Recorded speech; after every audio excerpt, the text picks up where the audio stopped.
sa 5 sekundi, može? Okay.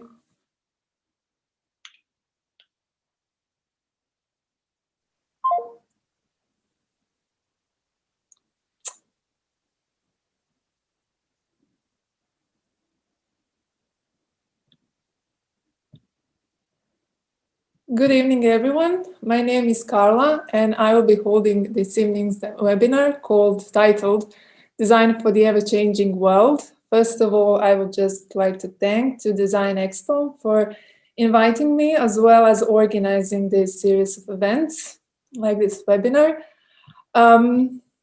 First of all, I will just do a short introduction about who am I, what I do, and later on I will continue with the topic. So let me just share the presentation with you. So my name is Karla Paliska, and together with Tvrtko Bojić, I founded Studio Root. We specialize in industrial design, product design, spatial concepts, and interventions. What we like to say is that we want to bring some new perspective and new way of thinking into design of everyday object. Or to put it differently, or more simply, just to get some good design. Now, good design is really important term for us, and I'm going to be talking today about good design, basically. Throughout this presentation, I will try to explain what good design actually means and how it's actually connected to this topic. So I will continue with the topic. So design for the, I just wanted to share some slides of basically some of our works that we did, Studio Root, me and Tvrtko. And I will now start with part one. And the topic is design for the ever-changing world. Now, kind of seems obvious why we decided to pick this topic. I think this topic was never more relevant than it is today. Simply because we have been facing so many crises at this point, like environmental crisis, health crisis, and this topic is not new in design. To be honest, it's around here for a while, and it has been gaining momentum in the recent years, and it literally exploded last year. So the basic question when we are talking about design and crisis and design and Anthropocene is basically how can design address this issue of crisis, and how can design be a part of the solution rather than a problem.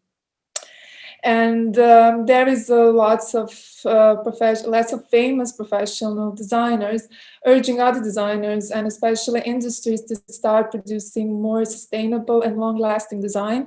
And every time we have a discussion about how and what kind of design we should do in order to make it more sustainable, we go back to discussion of what good design basically is. And there is nothing, and when we talk about good design in general, we always go back to the ideas of Dieter Rams. He is still a really famous industrial designer, and his legacy and ideas really shaped generation of designers. And his ideas are something that we have been going back over and over again. So sometimes just feels like we go further only to discover things from the past. So this time I will be also doing back to basics. I will go through 10 principles of good design formulated by Dieter Rams, as this is something that has been coming up in discussion about what kind of design we should do in order to confront this crisis. So 10 principles of good design by Dieter Rams. I will just present this 10 principle with some references. First is that good design is innovative. Now, he means by that we cannot really exhaust the innovation in design, and the technological development is something that should be a source for design, that should be a constant source for design and innovation, and that this design and technological development is something that actually goes hand in hand. And the example you can see on the slide is prototype for airline seats called Move, and it was designed by design studio Layer. Now, this is This is basically airline seats that are utilizing smart textiles that is filled with sensors that can track all these different factors and passengers' characteristic. They can analyze, process this data, and then these seats can automatically adjust to the passengers' needs. And of course, there is an app that goes with it. Can you imagine technological development and innovative product today without an app? There is good design makes a product useful. Now, okay, that sounds pretty much basic and like a common sense. And that is because it is a common sense. But how many times have you bought a product and didn't use it because it turned out to be not so useful, functional, or operational? So the basic thinking behind this is that we shouldn't forget about the essence of a product, and that is that it should be useful in the end. It should be, in order to make product long-lasting, it should be useful. Here you can see a sofa, sofa called Revolve. And it's really simple sofa, basically. It can be easily transformed from the bed to a sofa, and it's a really useful product. Then the next principle is good design is aesthetic. Now we can all agree with that. This is aesthetic is really important in design. In general, public likes to think about design as mostly like aesthetically pleasing products, and that is why it was important for me to go back to these 10 principles, just to share these other things and characteristics of design that are equally as important as aesthetics. Now, aesthetic is really important because this is the way we connect and create emotional bond or connection with a product. But at the same time, Dieter Rams says that only well-executed product can be aesthetical object. Then good design makes the product understandable. So, or to put it differently, good design is self-explanatory, or to put it more differently, good design is every good design can basically communicate what can it do, how can it be used, and what does it serve, just with its form and structure. And to stay on that path, I will not explain how this product works. You can see in the image. Then the next principle is that good design makes a product unobtrusive. The main thinking is that we should left plenty of room for a user to express themselves. We shouldn't design products with too much characters, as products and objects and furniture is not work of art, neither is a decoration. Here you can see Muji toaster by Naoto Fukusawa. Then good design is honest. It means that it doesn't really promises to do things that it cannot do. It doesn't says it's more innovative than it is. It doesn't say it's more useful than it is. And here I just show image of Bellroy commercial, but there is plenty of other examples as well. Then good design is long-lasting. That means that it's going against the trends. It's beyond the trends. It kind of transcends the trends. And here I put the example of Nico Kral's chair 4455. Basically, this chair was designed in 1955, and even today, this chair is still as modern as it was then, and it still serves as inspiration for other product designers to design similar chairs. And this tells actually a lot about how long-lasting actually this chair is and how long-lasting products can be. Then good design is true down to the last detail. Now, that means that nothing in design should be arbitrary or left to a chance. Design or every object should be well thought through from its full form to the tiniest bits of detail. And I've put, and that is the way, actually, Dieter Ram says that is the way that we actually pay respect to a customer. That's quite a noble thought. And here I put New Order by Stefan Diaz. It's New Order is basically a system of office furniture. What's great about it is, and why I actually put this example is because this office furniture, it's basically thought through down to the last detail, because not only they were thinking and going through all the possible scenarios people can use this furniture, they also design how this furniture is assembled and reassembled so that it can easily be reassembled and assembled as people want to change their working habits or routines. And in that manner, this system is, and this serious collection of furniture is maximally adaptable to the changes in environment or conditions or how people want to do things. Then a good design is environmentally friendly. Well, basically, we all know what it means, but it means that we should minimize the environmental impact of the production, and not only production, but also transportation of the product.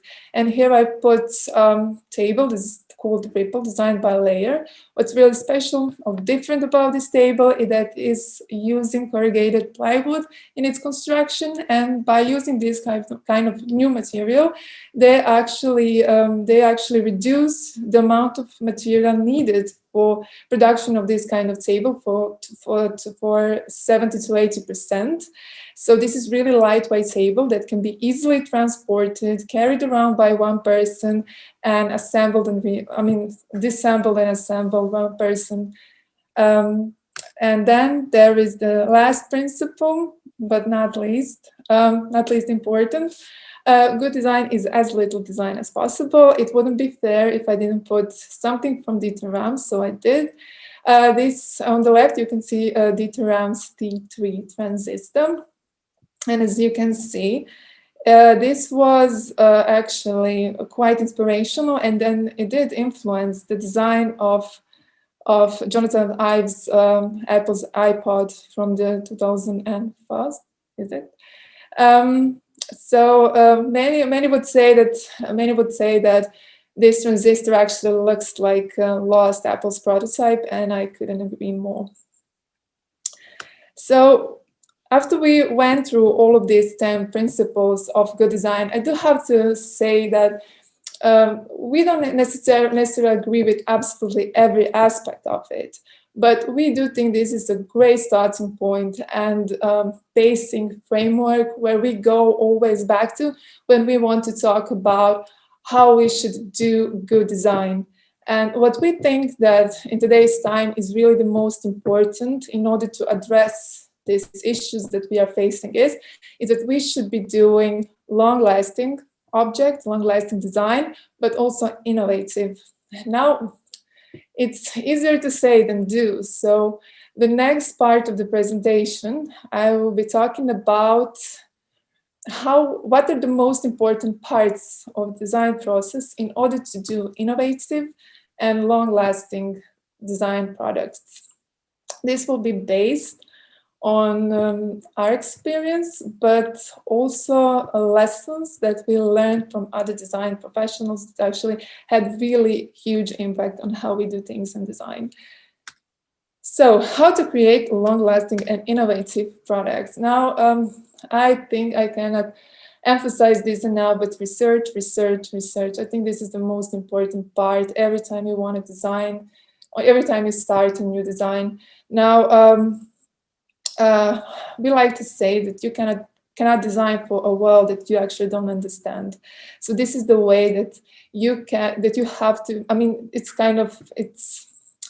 I wouldn't say you have to, but I would say that designers do have some kind of responsibility to understand the context they design for, as well as the context they design within. So there are different methods of research, and of course you can use different methods. It really depends on the type of the project you're actually working on. But I think that research should be definitely more extensive, and it should go more into detail in much more design in order to make really good design, because in a way the quality of research will really set the level of quality for the end product. Now I will show you, or I will say something about this product that I wanted to use as a reference. Now this is a sensory collection. This is a collection of sensory objects for kids. It's called Things. It was designed by Doria Benussi. This is the result of really extensive research that she started during her years at university, and this is still an ongoing project. Currently, it's also on the market, and it's on the market. It can be bought. I think this project is really innovative, and it's really innovative. But what she actually did here. So I will just say a couple of words about the project. I will not really go into the science behind it, or try to really explain it in detail, because I think this is something that you can easily find on the internet. But generally, she was trying to translate the science of sensory integration into design of everyday objects for kids. And she kind of, because there are quite a big difference how kids kind of receive and process sensory information. And based on their differences, we can basically design furniture that can help them develop better, focus more, that can help them self-regulate, but also in complete terms, it can really help their well-being. So I would really strongly encourage everyone who didn't see this project before to find it on the internet. Then, then the next step, and the next really important part of this process is collaboration and knowledge exchange. Now, through collaboration and knowledge exchange, what I mean by that is, in ideal sense, that would be multidisciplinary as well as interdisciplinary environment. Currently, what we do is multidisciplinary. We always try to work and exchange knowledge with people from other disciplines, but our goal would be interdisciplinary collaboration. Now, many think that interdisciplinarity is something that is synonym for collaboration, and it's definitely not. Interdisciplinarity is when, by bringing together different professionals and different knowledge, we actually produce novel methods and novel knowledge. So this is basically, let's say, it's transcending the boundaries of disciplines, and this is something that should be an end goal. And by using this word improperly, I think that we are kind of diminishing its value. So just to say one thing, I am watching here on the left. I can see the stream. So if you want to ask something, you want to comment on anything, just send me a message and I'll respond to it. Okay, so the example I would like to showcase is a reclaimed oil palm collection. Now, this is the collection that actually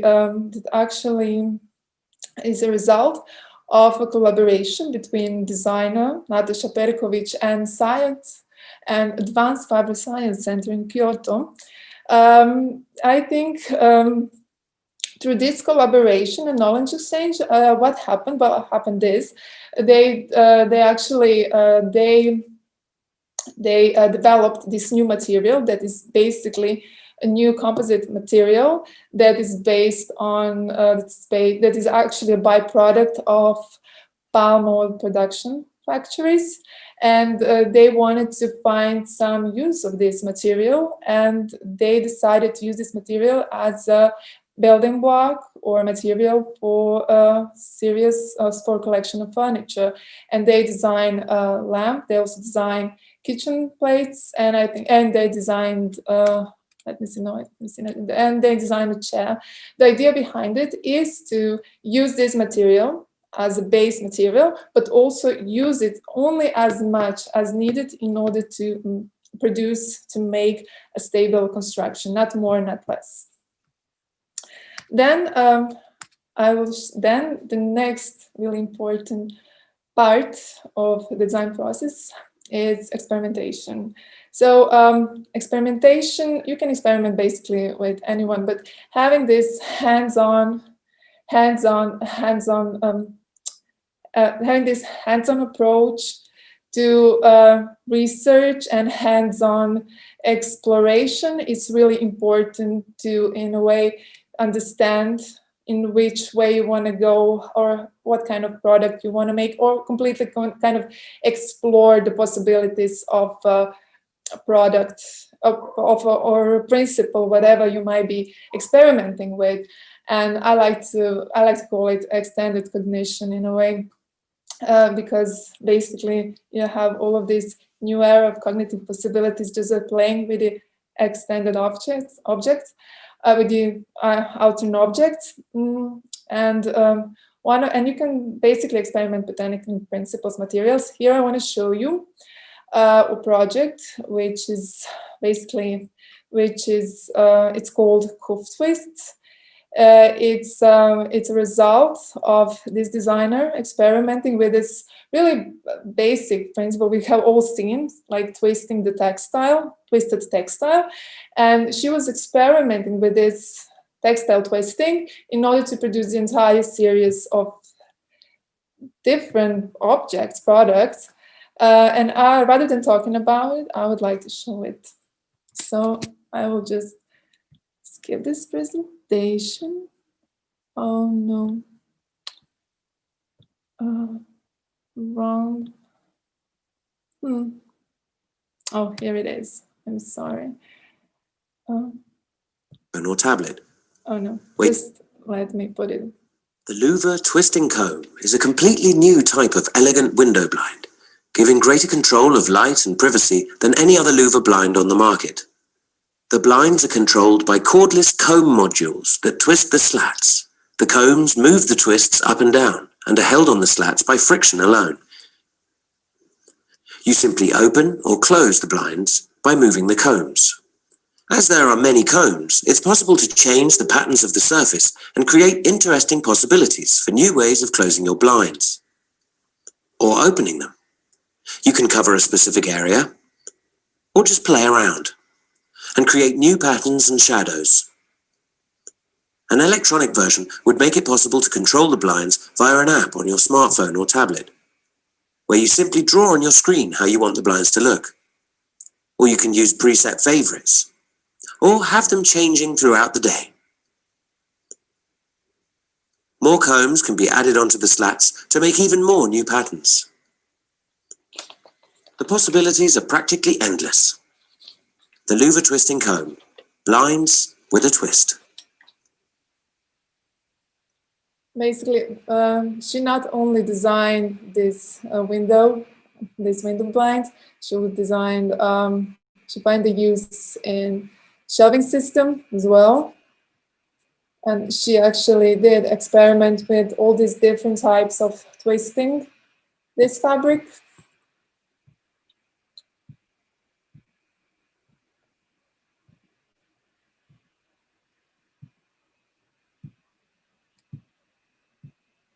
I think this product is actually in the process of receiving the patent at this point. But anyway, let me continue with our presentation. The next example I would like to show you is something that we did, Studio Root. So yes, in order to do really long-lasting products, we always have in mind that long-lasting products should be adjustable. In a way, if you have flexible and transformable product, or a piece of furniture, for example, then it can easily really adapt to different changes, different needs, different scenarios, and different types of space. And it seems and it seems to us that this is a really important criteria in order to make long-lasting products as well. So we have been really experimenting with this idea of adjustable and transformable furniture, and I will show you. We have two cabinets that we designed for Nunk, and they are basically based on the same principle, but they are completely different in form. So here you can see Duya. Duya is actually, that consists from two separate segments that can be kind of extended, and you can basically put us to different segments in any composition you want. So basically they can be one on top of each other, like you can see on the first slide, or they can be extended, or you can put them in any other position in between, or you can completely, disassemble them and put every part of the segment on a different part of the room. And then afterwards, we design Amentamen. It's basically based on the same principle, but it kind of looks differently and actually works differently. So this time we do have two segments, but this time they're actually connected together. And the way this cabinet extends is by having this small, having the small wheel. It has a mechanism with wheel in order to make the process of extension really much more easy, much more easier. Yeah, it's easier. Make it much more easier. And the main I think that the main benefit of this kind of product is that you can basically just create additional space if you need it, or if you change spaces, you can also adjust its size or in dimensions according to the space you have available. So this was something we were experimenting. This is actually a finished product at this time. Then what's also really important is longer phases of prototyping and testing products.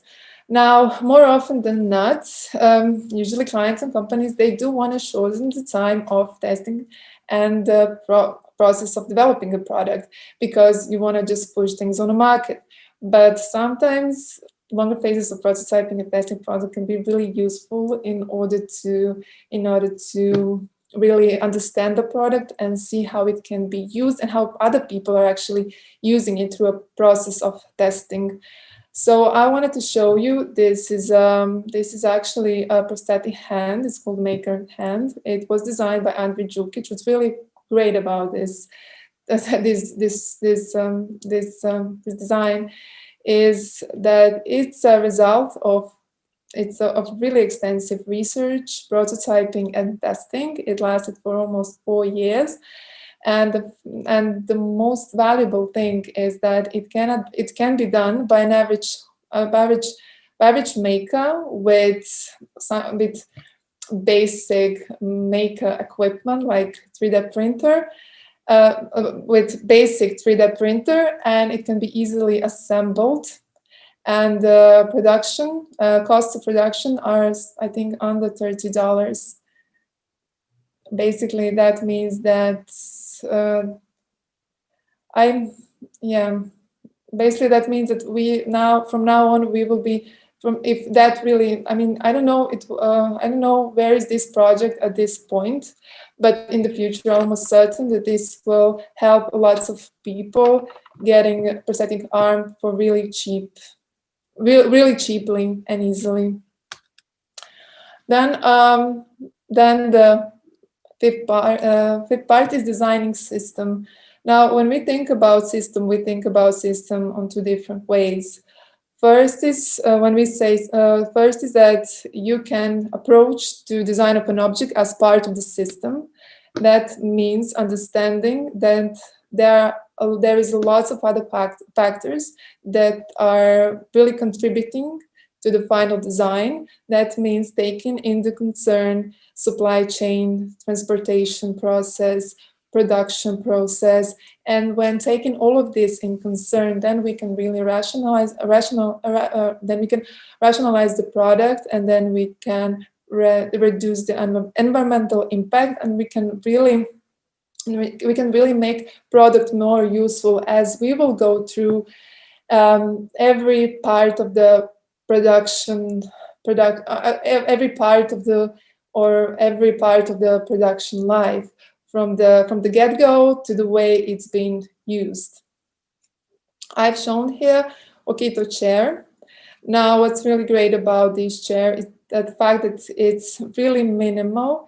Basically, it's flat back chair that can be really easily assembled. The production costs are really low because of its structure and the way it's produced and the way it's based, and this and all of the modules that are here, it can be really easily transported.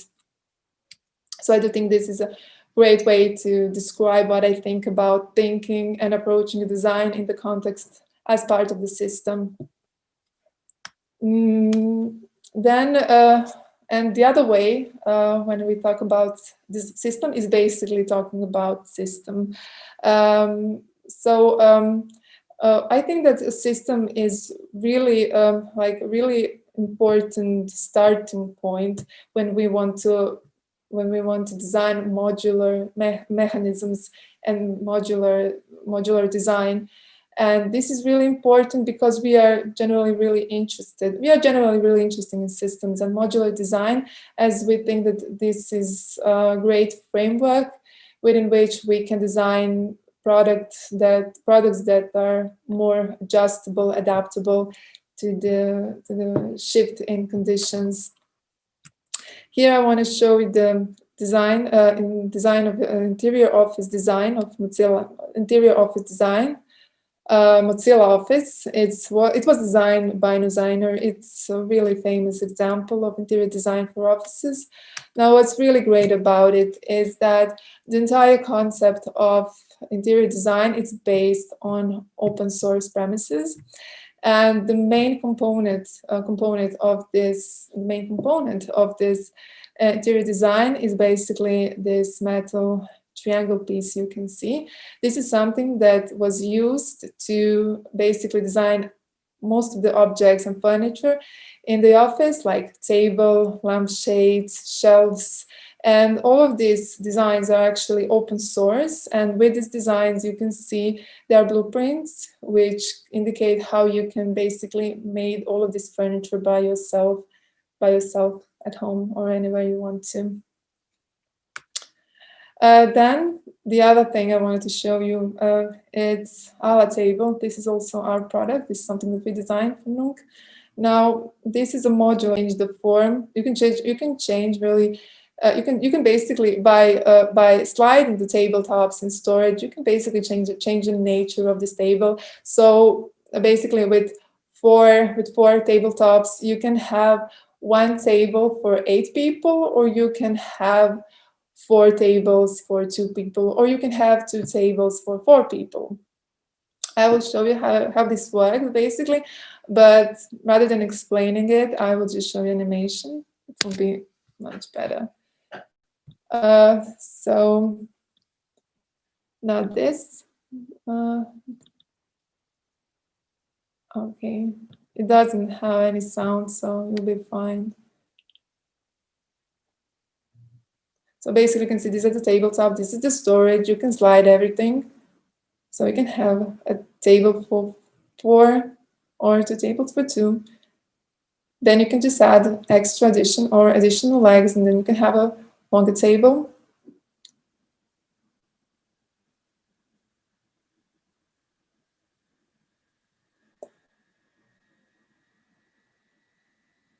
What we really like about this table is that it can really serve different purposes, and that it's not only it can not only adjustable, it's also scalable easily.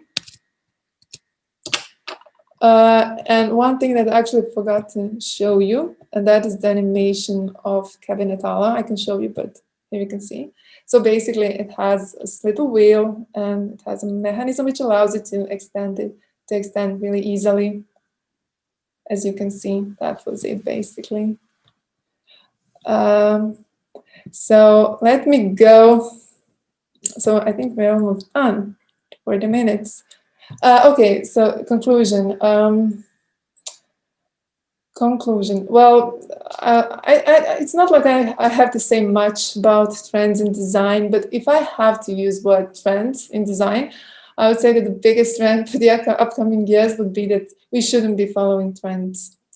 We should be designing more responsibly, more well-executed products, more long-lasting products, more innovative products. We should put a little bit more effort, a little bit more research, a little bit more experimentation, hands-on exploration, And basically, that's it. I don't know, maybe some of you have any additional questions. Okay, so I see questions here on the left. Functionality or design? I don't see a difference. For me, functionality is design. I cannot really make these two separate. For me, this is one thing.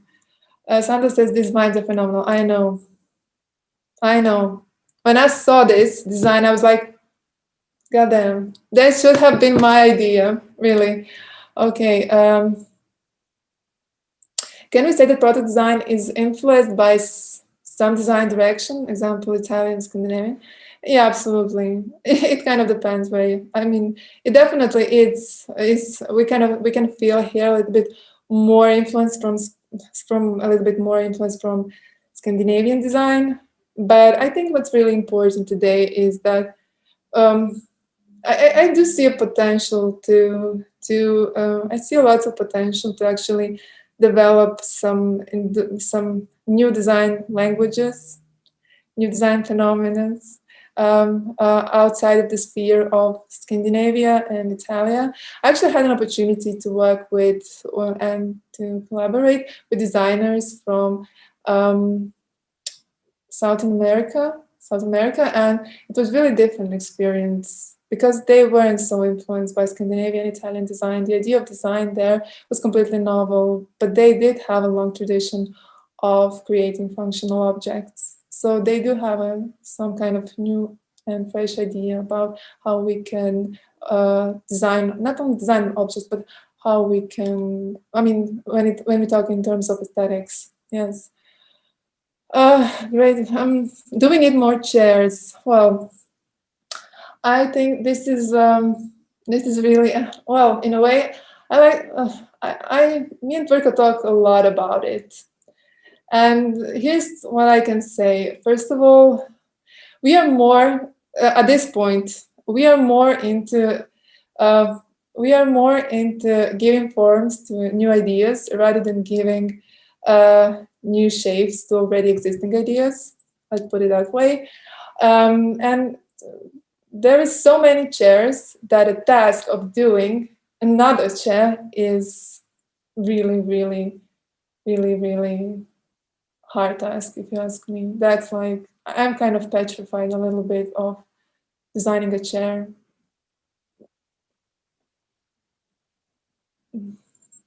That would be it.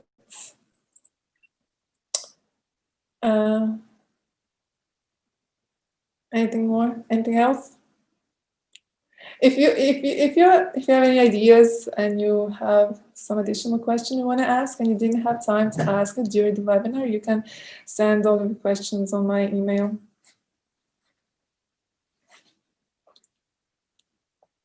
Okay, so we're done. Thank you. Thank you for being with us. And yes, I would like to thank Design Expo for organizing this webinar. Thank you so much once again.